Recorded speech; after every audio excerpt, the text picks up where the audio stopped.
Okay बेटा, ठीक है। देखो बेटा, आपके सबसे पहले सिलेबस की बात करते हैं कि सिलेबस का क्या सिनेरियो रहेगा। ठीक, एक प्लानिंग आपको मैं पूरे साल की थोड़ी सी स्टार्टिंग में बताना चाहता हूँ, जिससे एक माइंड सेटअप हो जाए क्या करने वाले हैं।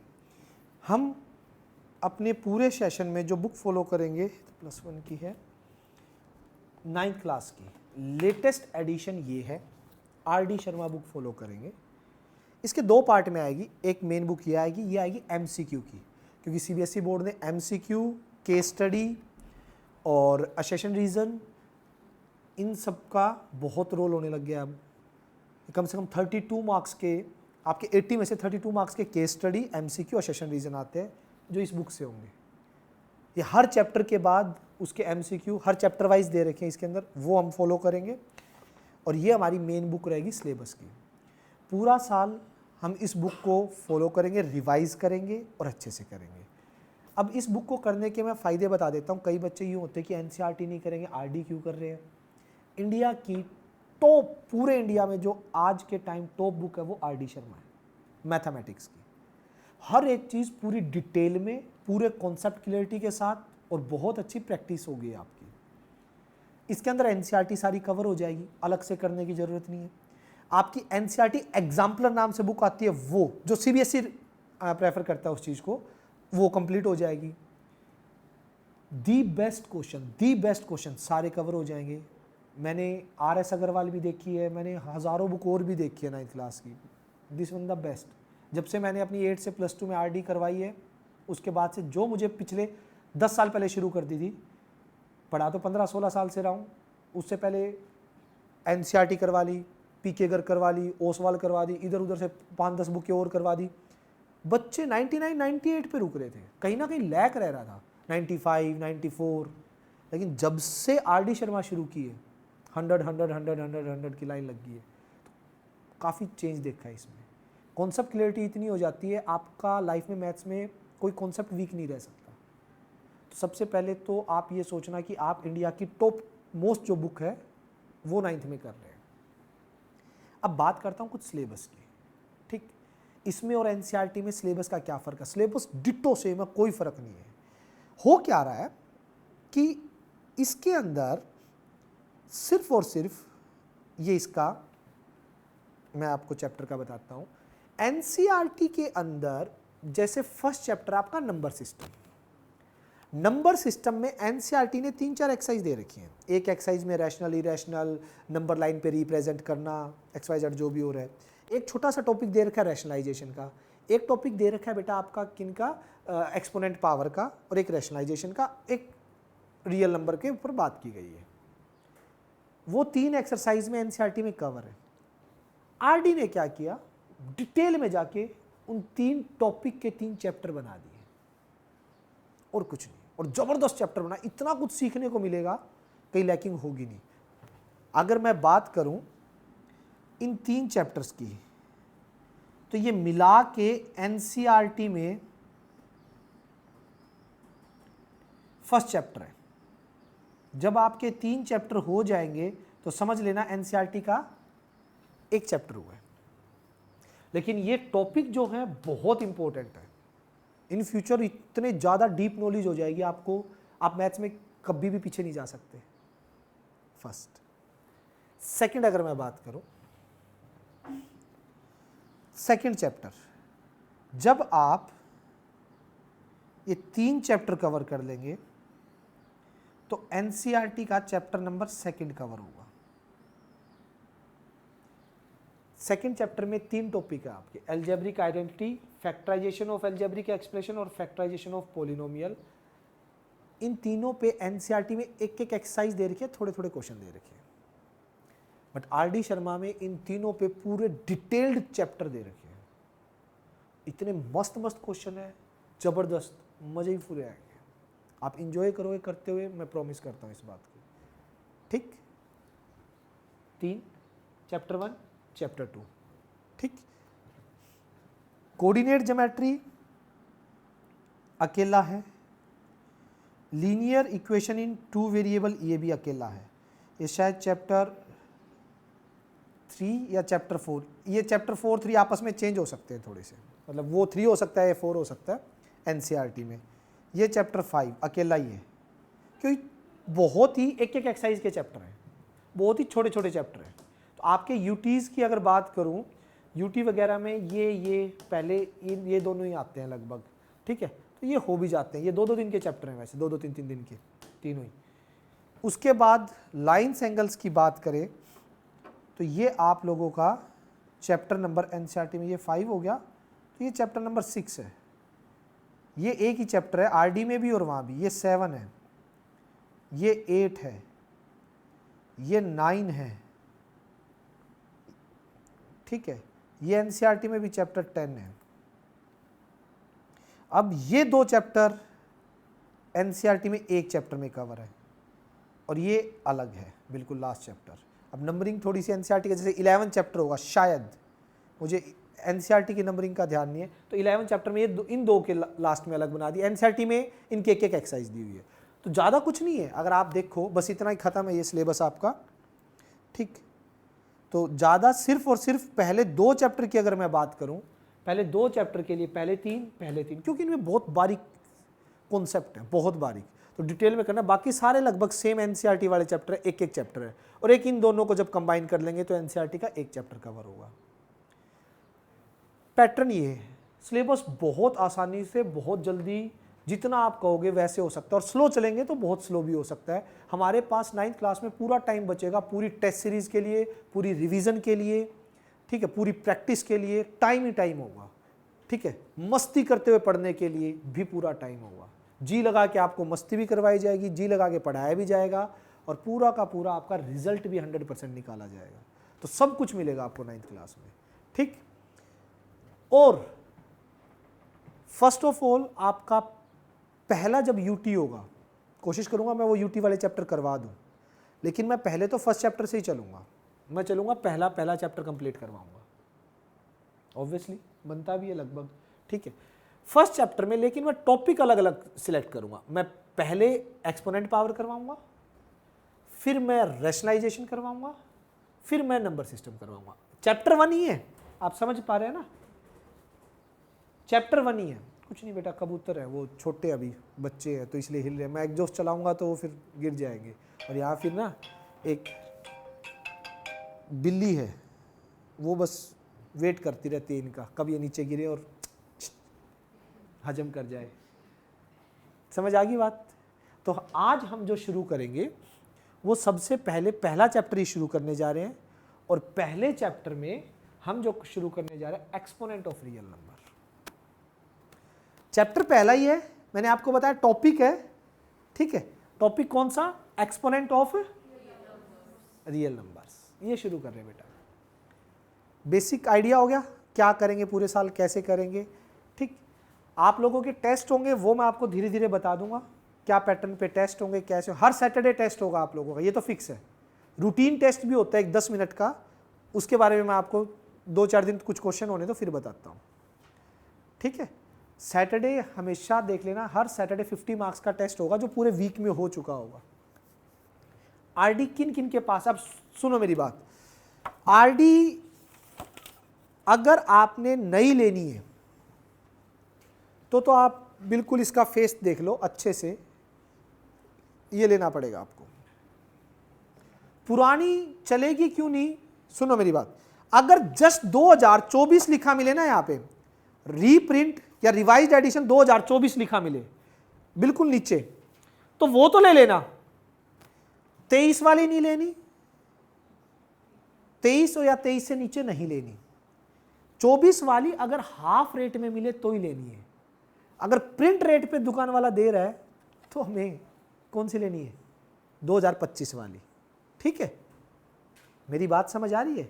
24 वाली क्यों बोल रहा हूं, क्योंकि 25 में रीप्रिंट हुई है। रीप्रिंट का मतलब होता है एज इट इज रीप्रिंट कर देना। रिवाइज्ड एडिशन 24 में आ गया था, वही रीप्रिंट हुआ है 25 में। तो आप 24 वाली ले सकते हो अगर किसी जूनियर से मिलती है तो, या फिर हाफ रेट में मिलती है तो ले सकते हो। अगर ऐसा नहीं है, सेम बुक शॉप पे जाके वो प्रिंट पे ही दे रहा है, तो लेटेस्ट ये वाली लेना, इसका रेड कवर है। ये 2 बुक की कॉम्बिनेशन आएगी, इकट्ठी अलग से नहीं मिलेगी, ये ध्यान रख लेना।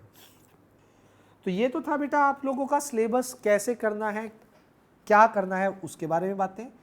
अब बेटा निकाल लीजिएगा जिनके पास बुक है chapter number 2 exponent of real number.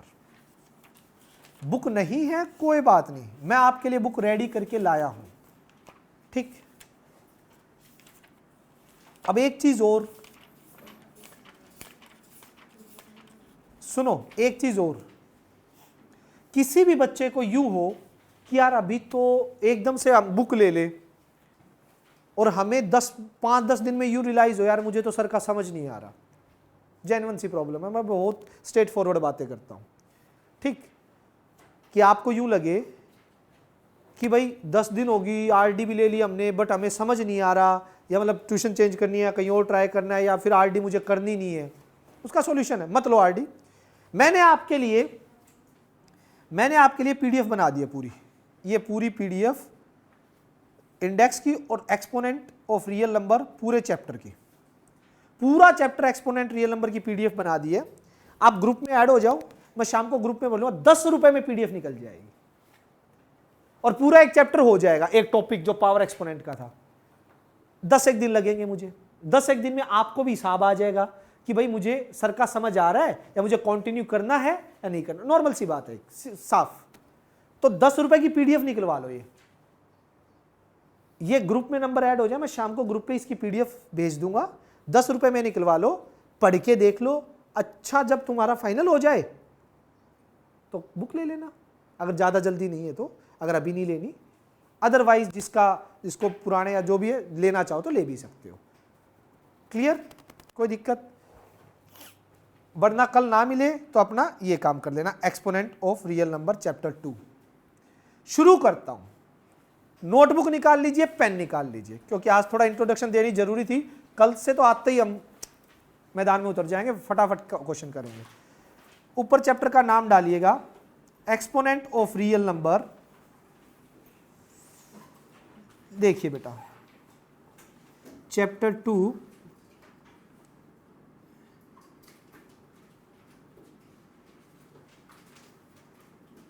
Exponent of real numbers.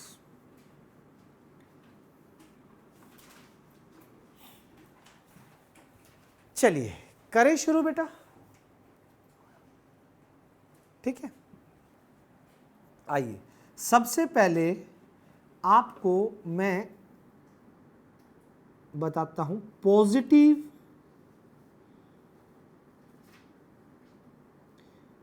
Integral power. पहले इस 3 वर्ड का मीनिंग समझिए। पॉजिटिव मतलब प्लस वाले, इंटीजर्स के बारे में नाम सुना आपने? इंटीजर होते हैं एग्जैक्ट नंबर, इंटीजर मतलब 1 2 3 4 5, जीरो और माइनस वाले भी, -1 -2 -3 माइनस, प्लस वाले, जीरो और माइनस वाले सारे, but exact number, exact number. Point वाले, फ्रैक्शन वाले नहीं आते हैं, पी बाई क्यू फॉर्म वाले नहीं आते। ये भी एक तरह से पी बाई क्यू फॉर्म, इनको तो बोल ही सकते हो, 2 को पी बाई क्यू फॉर्म में लिख सकते हो, 2/1, 3 को लिख सकते हो। तो इंटीजर एक तरह से रैशनल नंबर का ही पार्ट है, बट इंटीजर में एग्जैक्ट नंबर आते हैं। पॉजिटिव का मतलब, अब आ जाओ, पूरी रियल नंबर लाइन थी, बीच में जीरो था, इधर नेगेटिव और इधर पॉजिटिव, कट मार दो, जीरो से उधर हटा दो, सिर्फ पॉजिटिव लो। पॉजिटिव में जीरो नहीं आता है, जीरो के लिए खास बात बोली जाती है, नॉन पॉजिटिव नॉन नेगेटिव, मतलब ना ही पॉजिटिव ना ही नेगेटिव। अगर मैं बोलता हूं पॉजिटिव इंटीग्रल पावर, तो पॉजिटिव का मतलब है कि 1 से स्टार्ट है, 1 2 3 4 5। अगर मैं बोलता हूं नॉन नेगेटिव इंटीग्रल पावर, तो उसमें जीरो इंक्लूड होगा, क्योंकि नॉन नेगेटिव नॉन पॉजिटिव में मैं जीरो की एंट्री करवाऊंगा, बट सिर्फ पॉजिटिव बोलूंगा तो उसमें जीरो की एंट्री नहीं होगी। ऐसा लो, क्लियर बेटा? ओके, पॉजिटिव इंटीग्रल पावर क्या होती है, ध्यान से देखिए, लिखेंगे for any real number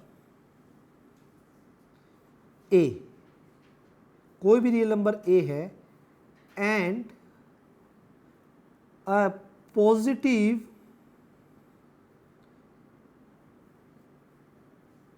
integer n, we define a की पावर n as, कैसे डिफाइन करेंगे कि a की पावर n है, a कोई भी रियल नंबर है, मेरा रियल नंबर पॉइंट वाले फ्रैक्शन वाले सारे आ गए उसमें, और उसकी पावर में n है, वो क्या है मेरा, n है मेरा कोई भी पॉजिटिव इंटीजर 1 2 3 4, तो उसकी पावर n को कैसे डिफाइन करेंगे, उसको n टाइम मल्टीप्लाई करके 1 2 3 4 dash dash dash dash n times multiply कर देंगे। a मेरा कोई भी क्या है, रियल नंबर है, रियल नंबर फ्रैक्शन वाले पॉइंट वाले कुछ भी है, बट उसकी पावर क्या होनी चाहिए, पॉजिटिव इंटीग्रल पावर। तो पॉजिटिव मतलब नेचुरल नंबर बोल सकते हो एक तरीके से। तो यहाँ पे उसकी पावर अगर पॉजिटिव इंटीग्रल है तो उसको डिफाइन कैसे किया जाएगा, कैसे वो चीज़ खुलेगी, उतने टाइम मल्टीप्लाई हो जाएगी। n पावर है तो a कितने टाइम मल्टीप्लाई हो गया, n टाइम, दैट्स इट। अभी देखना, वेट, जैसे a की पावर 1 है तो इसका मतलब 1 टाइम, a का स्क्वायर है इसका मतलब कितनी बार मल्टीप्लाई, 2 टाइम, a का क्यूब है कितनी बार मल्टीप्लाई, 3 टाइम्स, 10 है तो कितने टाइम मल्टीप्लाई। मैं आपको सारे बेसिक्स दोबारा बताऊंगा, मैं सिर्फ आपको ये मान के चल रहा हूँ यहाँ बैठे हर बच्चे को ये पता है कि 3 + 2 5 होता है, 3 - 2 1 होता है, 3 × 2 6 होता है, और 3 / 2 1.5 होता है। बस इससे ज़्यादा मैं मान के चल रहा हूँ आपको कुछ नहीं पता, तो मैं उस लेवल से पढ़ाऊंगा, तो चिंता मत करना आप लोग, ठीक है, कि कोई भी कॉन्सेप्ट पीछे का आपको नहीं आता ना आने दो। 4 चीज़ें आती है ना जो आपको पता बताई मैंने, दैट्स इट। ये चीज़ समझ आ गई, ठीक है। उसके बाद यहाँ पे कुछ चीज़ें हैं, जरा ध्यान से, एक सेकंड बेटा, मैं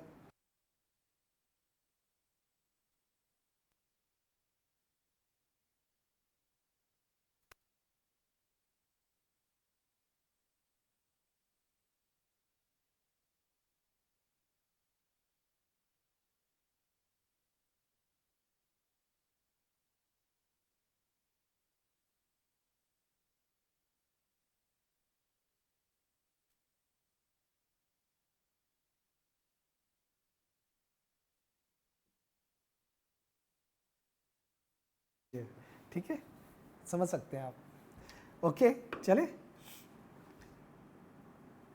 a क्यूब हो गया। अब इसके अंदर कुछ चीज़ें लिखवानी है मेरे को कि a की पावर n, इसको बोलेंगे nth पावर ऑफ a।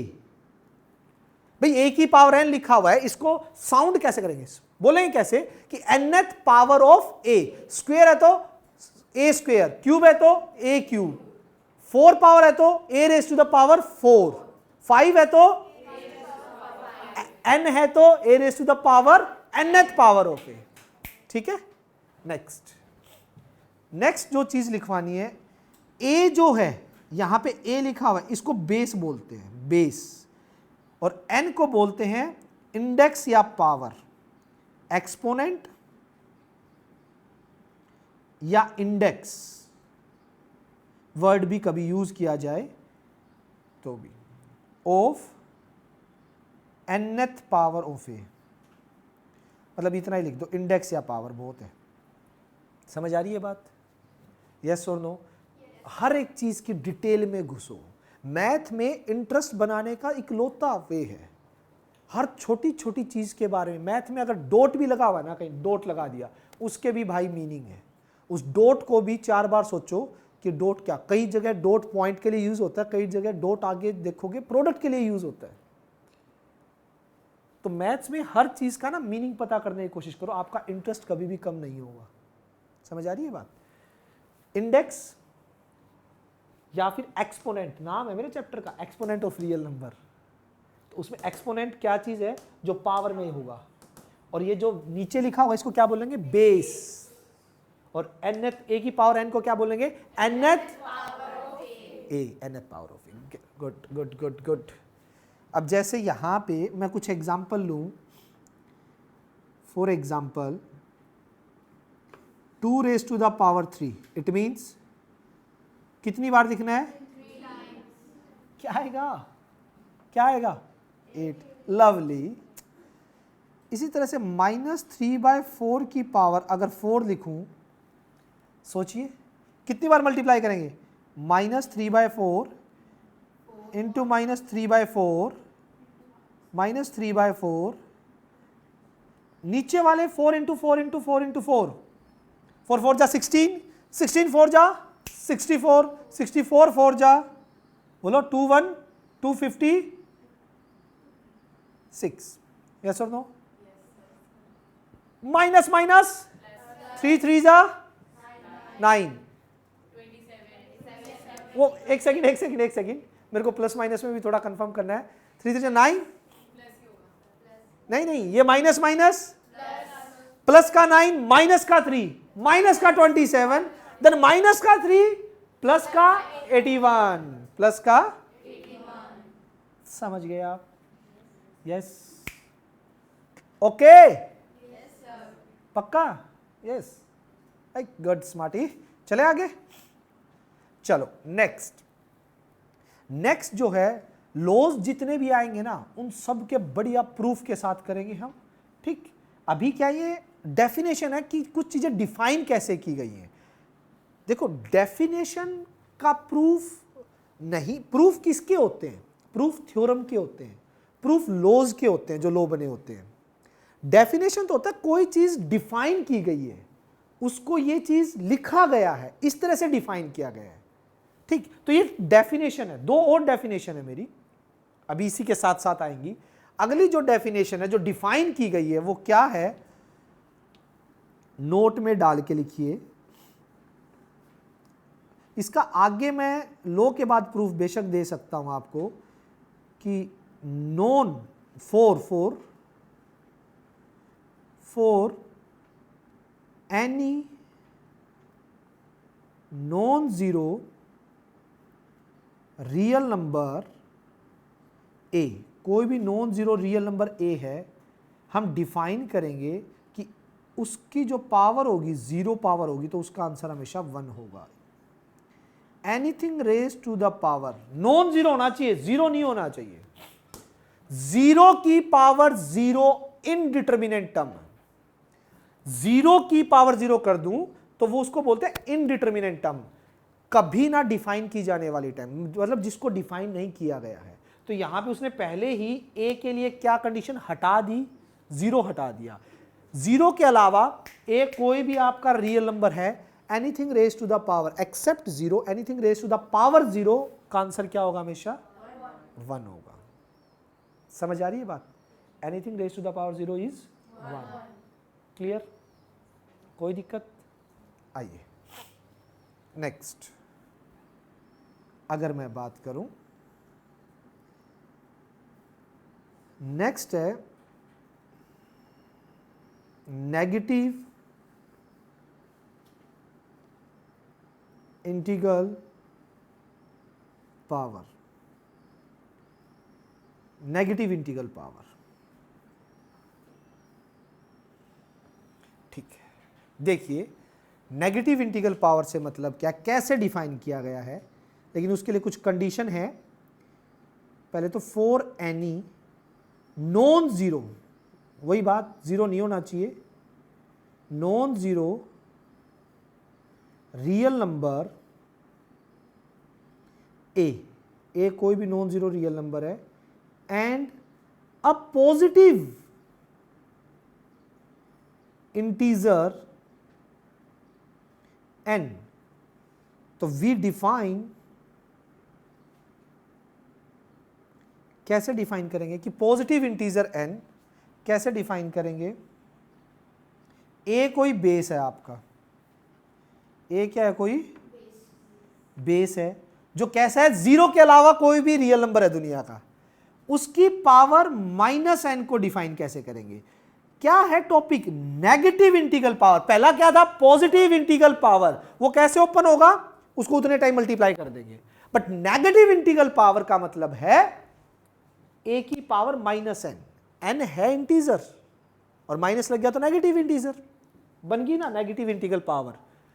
उसको कैसे डिफाइन किया गया है, डिफाइन, मैंने लो नहीं बोला, डिफाइन कैसे किया गया है, इज इक्वल्स टू 1 बाय हाँ a raise to the power n। Denominator में जाके वो चीज क्या हो जाती है, पॉजिटिव हो जाती है। मुझे पता है 8th क्लास में आपने की है ये सारी चीजें, 8th क्लास में पावर एक्सपोनेंट चैप्टर था, बट हम डिटेल में एक बार फिर से चलेंगे। ये सारी चीजें लो भी मैं अब समझाऊंगा सारे। आपको ये भी पता है बेस से में पावर ऐड हो जाती है, बेस से में डिवाइड में है तो पावर सब्ट्रैक्ट हो जाती है, बट एक एक लो को एक्सप्लेन करके देखेंगे प्रूफ के साथ क्यों होती है, क्यों, रीजन ये है ना, ठीक है। ये चीज समझ आ गई, क्लियर है। अब कभी भी मुझे for example 5 raise to power -3 खोलना हो तो कभी भी पावर नेगेटिव में ओपन नहीं करनी, पहले उसको पॉजिटिव बनाएंगे, कहां लेके जाएंगे, 1 बाय में 5 raise to power 3, then denominator 5 into 5 into 5 and then, अरे लवली बेटा lovely, very good, exactly 1 by 125। समझ आ गया, कोई दिक्कत किसी तरह की, ठीक है। ये फर्स्ट पेज पे ही आपका मैं बता दूं, ये रहा एक्सपोनेंट पावर, जो मैं करवा रहा हूं वो साथ साथ बता देता हूं, पॉजिटिव। अच्छा, एक जब भी आओ मेरी क्लास में हाइलाइटर आपके पास जरूर होना चाहिए नेक्स्ट टाइम, क्योंकि बहुत से पॉइंट ऐसे होते हैं एग्जाम टाइम में बुक नहीं खोलनी होती। एग्जाम टाइम में क्या होगा, आपने बुक खोल ली, ये नहीं आप सारी बुक पढ़ोगे, लेकिन थ्योरी में मेन पॉइंट जो हाईलाइट किए होंगे वो आपको रीड करने कंपलसरी हैं, क्योंकि बेसिक यहीं से क्लियर होता है। तो मैं नेक्स्ट टाइम जब भी आओ तो हाईलाइटर जरूर रखना, जैसे ये मैंने बता दिया example, negative power of integral और anything raise to the power 0, ये 3 हाईलाइट में करवाता, ठीक है। समझ आ रही है बात, यस और no? Okay okay, then exponent और इंडेक्स हो गया। अब आ जाओ, ये कह रहा है वी हैव डिफाइन ए की power n all integral value and positive and 0 negative, A की power n is called the power nth power of n। बता चुका हूं। अब आ जाते हैं लॉज। चलिए बेटा, laws of integral exponent, laws of integral exponent.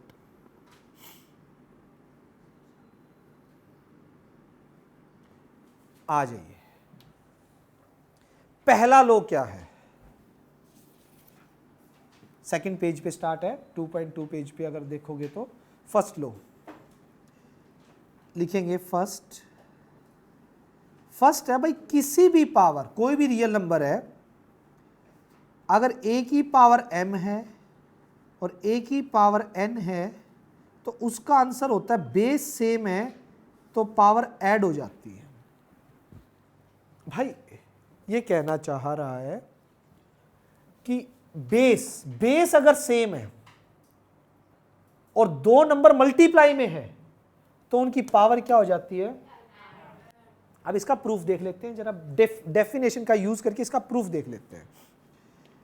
अब एक बात बताओ, मैं यहां पे वैसे एग्जांपल से बता देता हूं, 2 की पावर 3 है और 2 की पावर 4 है,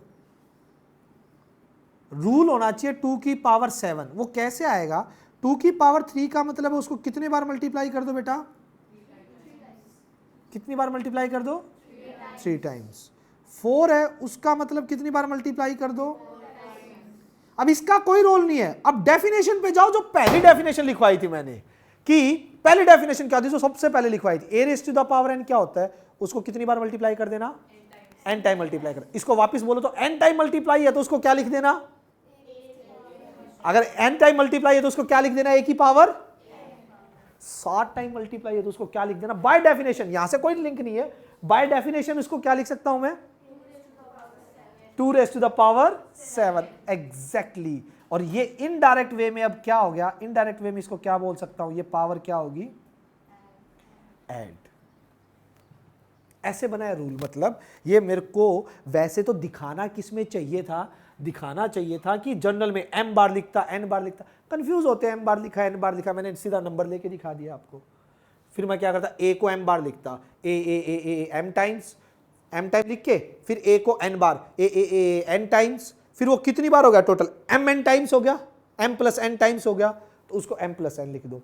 बट चीजें तो प्रूफ है ना, कैसे समझ आया, इसको 7 लिखा और ये चीज इसी के बराबर आ गई। तो आगे से कभी भी आप ये चीज देखो कि दो नंबर मल्टीप्लाई में बेस उनके सेम है, बेस सेम होने चाहिए, बेस सेम है तो पावर क्या हो जाएंगी उनकी, ऐड। मैं इस प्रूफ को हटा रहा हूं क्योंकि यहां पे मैं पूरी टेबल सिर्फ लो की बनाऊंगा, आप प्रूफ साइड में लिख सकते हो, बाद में चाहिए इकट्ठा टेबल बना लेना, जैसे आपको समझना जरूरी है। सेकंड लो, सेकंड लो क्या हो गया मेरा बेटा, ये कह रहा है कि अगर m और डिवाइड में a की पावर n है तो आंसर आ जाएगा a की पावर m माइनस n। इसके 3 केस हो सकते हैं, बोलो क्या, कि m n से बड़ा हो सकता है, n m से बड़ा हो सकता है, दोनों बराबर भी हो सकते हैं। हाँ पावर माइनस में आ जाओ, नीचे जाके प्लस हो जाएगी। ठीक, अब सुनो इसका एग्जांपल लेता हूं, जैसे 2 की पावर 4 है, नीचे 2 की पावर 3 है, ठीक है, ये माइनस में कैसे आया, बना कैसे, रिजल्ट वो बता रहा हूं। 2 की पावर 4 कितनी बार लिख दोगे, और नीचे कितनी बार लिख दोगे, कितने टाइम कट हो जाएगा, और कितना टाइम बचेगा सिर्फ, तो 1 टाइम, ये 4 माइनस 3 के बराबर ही नहीं आ गया, एक तरीके से 4 माइनस 3 के इक्वल ही नहीं हो गया ये। ठीक, और अगर नीचे 4 होता ऊपर 3 होता तो ये आंसर उस टाइम पे क्या बन जाता, 1/2, क्योंकि नीचे एक बच जाती, ऊपर वाली तीनों कैंसिल हो जाती, और इक्वल होते तो सारे कैंसिल हो जाते, 1 आ जाता। 1 में भी तो क्या होता है, अगर m और n इक्वल हो तो a raise to the power 0, और anything raise to the power 0 is 1, वैसे भी 1 आना था, यस और नो। ठीक है, तो ये सेकंड लो हो गया। नेक्स्ट फोर्थ लो की, थर्ड लो की बात करूं, थर्ड लो कह रहा है कि अगर a की पावर m है और फिर होल की पावर n है तो वो आपस में मल्टीप्लाई हो जाते हैं, m इंटू n। ये दिखा देता हूं, बहुत इजी है।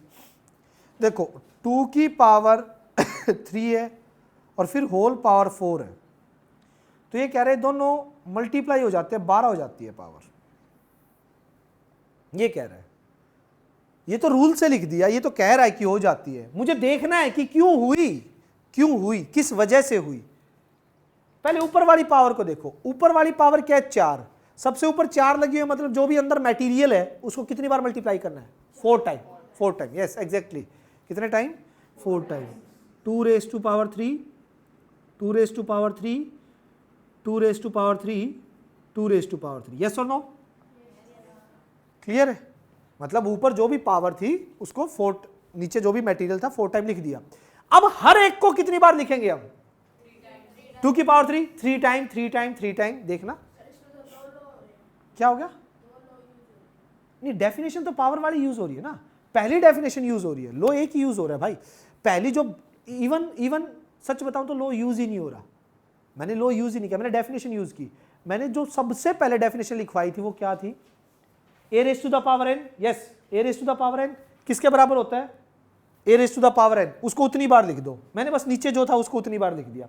अब भी उसी डेफिनेशन का यूज कर रहा हूं कि a raise to the power n का मतलब उसको n बार लिख दो, यानी इसको कितनी बार लिखूंगा, 3 3 3 3, देखना पहले 2 की पावर 3 को कितनी बार लिखूंगा, 2 इंटू 2 इंटू 2, अगले को 2 इंटू 2 इंटू 2, अगले को 2 इंटू 2 इंटू 2, अगले को 2 इंटू 2 इंटू 2, और अभी भी डेफिनेशन का यूज करूंगा उसी का पहली जो लिखवाई थी, a raise to the power n मतलब n बार मल्टीप्लाई, और अगर n बार मल्टीप्लाई है तो क्या लिख देंगे वापस उसको, a raise to the power n, यानी कि 12 टाइम मल्टीप्लाई है तो पहली डेफिनेशन है 2 raise to the power 12। Indirect way से अगर ये लगाया तो मैंने पहली डेफिनेशन है उसकी वजह से बन क्या आ गया, 3 4 12 के बराबर। यानी बोल सकते हैं कि अगर यूं लिखा हुआ है तो उसका मतलब होता है एक ही पावर, उन पावर की पावर है तो उनको आपस में क्या कर दीजिएगा, मल्टीप्लाई, क्या कर दीजिएगा, मल्टीप्लाई, ठीक है, ओके यस और no? Can we go for next? एक फोर्थ लो रह गया, उसके बाद के जो लो है वो नेक्स्ट एक्सरसाइज में है। एक फोर्थ लो और देख लीजिए, आरडी है जिनके पास वो देख सकते हैं सामने। देखिए फोर्थ लो क्या कह रहा है। हेलो, आ जाइए। फोर्थ लो है, हाँ, ए बी की होल पावर n है तो उसको अलग अलग लिखा जा सकता है। a की पावर n अलग, b की पावर n अलग। देख लेता हूं यार, सोचो 3 इंटू 4 की पावर इन्होंने 5 कर दिया। इसका मतलब क्या है? ऊपर 5 का मतलब क्या है? ऊपर 5 का मतलब कि जो भी अंदर मटेरियल है बाय फर्स्ट डेफिनेशन कितनी बार कितनी बार कितनी बार? Yes exactly 5 times. 3 into 4 1 time, 3 into 4 second time, 3 into 4 third time, 3 into 4 fourth time, 3 into 4 fifth time. ठीक है, अब एक चीज बताओ, ये मल्टीप्लाई में आगे पीछे तो लिख सकते हो, 3 वालों को इकट्ठा कर लो और 4 वालों को इकट्ठा कर लो। 3 को 5 बार मल्टीप्लाई किया गया, it means 3 raise to the power, और 4 को 5 टाइम मल्टीप्लाई हुआ, एक तरीके से 4 रेज टू द पावर हो गया ना। यही लो आ तो गया भाई। अगर दो नंबर की प्रोडक्ट है, अलग अलग नंबर है, पावर 5 है, तो दोनों की अलग अलग लगा के सेपरेट करके लिखी जा सकती है ना बेटा? क्लियर है? कोई डाउट? लास्ट फोर्थ लो है इसका, फोर्थ का ही वैसे तो पार्ट ही है इसका। इसी तरीके से ये है कि अगर a बाय बी की पावर होल पावर n है तो वो भी अलग अलग की जा सकती है। a की पावर n अलग और b की पावर n अलग। वही बात यार, 3/4 की पावर अगर मैं 3 ले लूँ तो 3/4 कितनी बार मल्टीप्लाई कर दो? 3/4 3/4 है ना, 3 बार हो जाएगा। और ऊपर देखा जाए तो 3 कितने टाइम मल्टीप्लाई होगा? 1 2 3, 1 2 3। अलग से लिख सकते हो, 3 की पावर 3 अलग, 4 की पावर 3 अलग। a बाई बी की होल पावर n है ना, तो a की पावर n अलग, डिनोमिनेटर में b की पावर n अलग। That's it. समझ आया?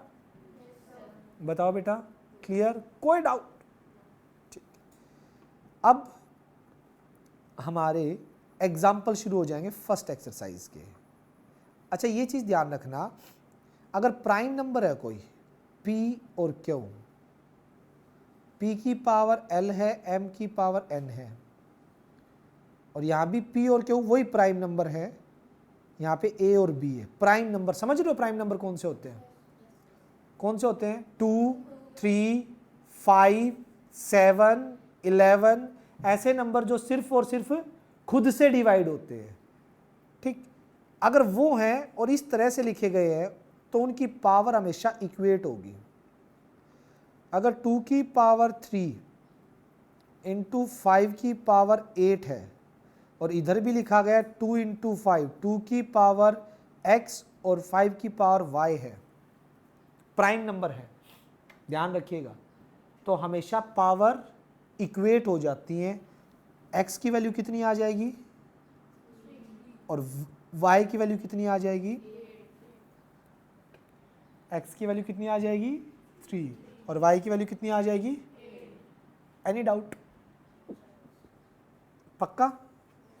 तो बेटा ये 5 लो प्लस ये आप जब बुक देखोगे अपनी, लॉज ऑफ एक्सपोनेंट है, ये रहे आपके, इसमें फर्स्ट लो, देन आपका सेकंड लो, देन आपका थर्ड लो,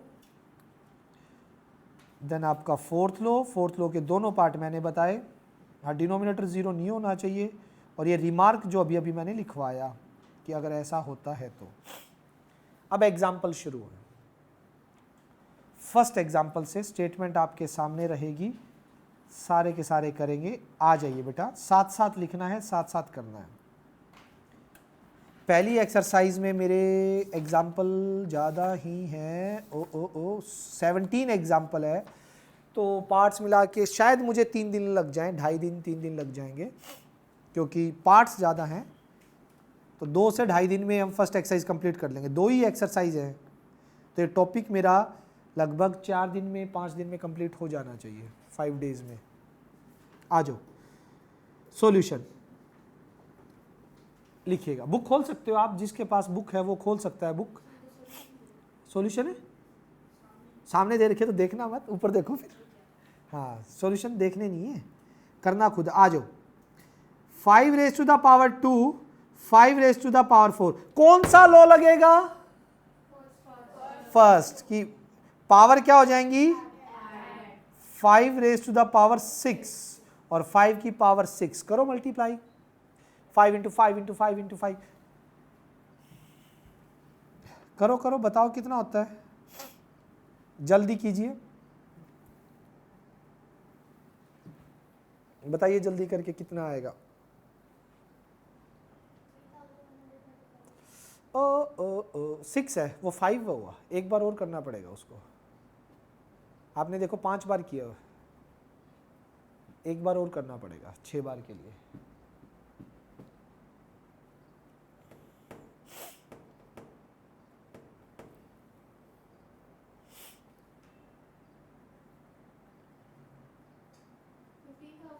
यस यस यस यस, 15,625 आया बेटा।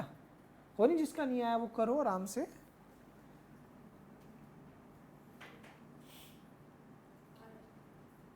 चले नेक्स्ट, सेकंड देखो, 5 raise to the power 8 divide by 5 raise to the power 3। Second लो क्या था बेटा? कि पावर ऊपर जाके क्या हो जाती है बेटा?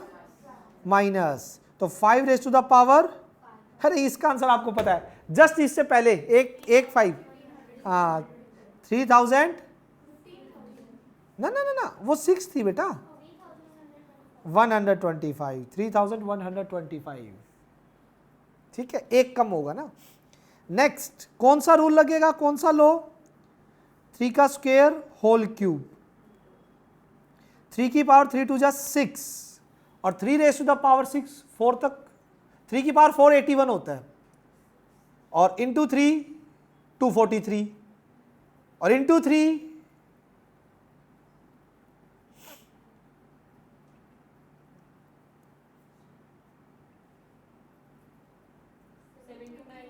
729 एग्जैक्टली।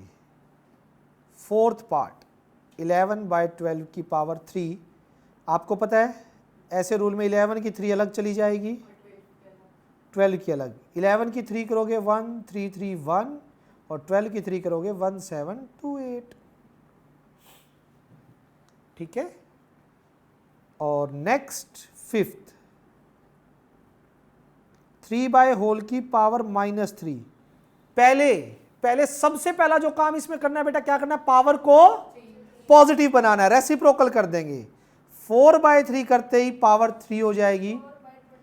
अरे लवली नटखट, 4 की पावर 3 कितना हो जाएगा? गुड, 4 की पावर 3 64, सही बोला, और 3 की पावर 3 29 27 29 27।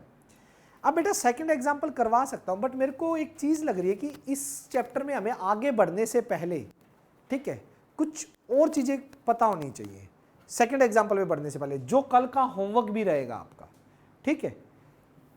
तो सेकंड एग्जांपल पढ़ने से पहले मैं आपको जो होमवर्क दे रहा हूं वो आपको करना कंपलसरी है।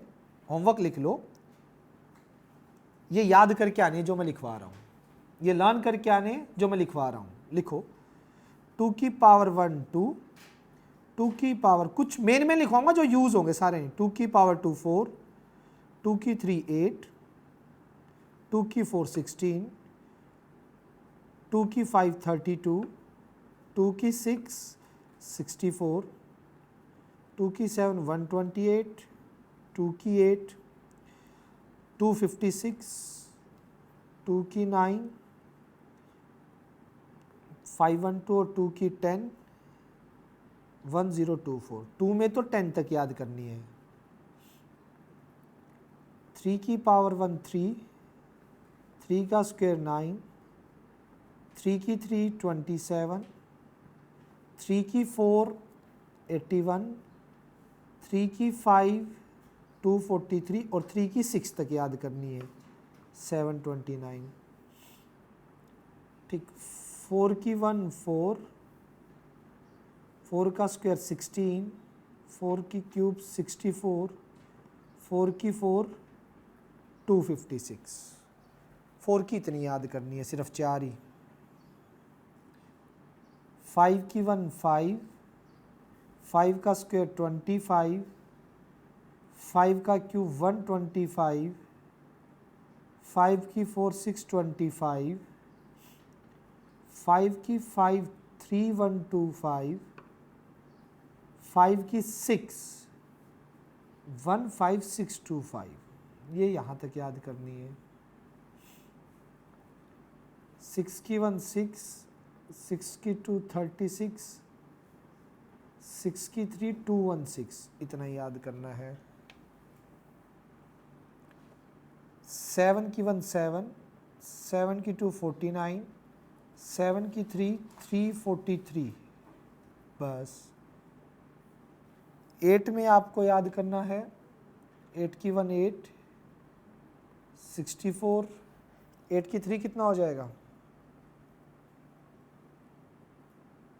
512, बस। 9 में याद करना है, 9, 9 का स्क्वायर 81,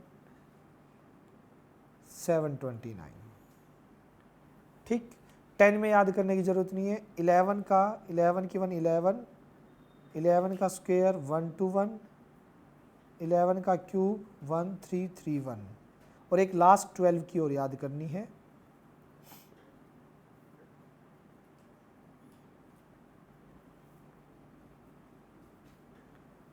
ट्वेल्व का स्क्वायर 144 और 12 का क्यूब 1728। इतना आपको कल लर्न करके आना है, क्योंकि ये ना बार बार यूज होंगे यार, हर क्वेश्चन में बार बार यूज होंगे, बात ये। और फिर बार बार यूज होंगे, बार बार करोगे, उससे अच्छा है अगले आने वाले 10 दिन आपको प्रॉब्लम ना हो, निपटाओ एक बार में। इनमें से आधे से ज्यादा आपको याद है, स्क्वायर तो सभी के याद है, क्यूब तक भी याद है लगभग, तो कई तो मैंने क्यूब तक ही लिखवाए हैं।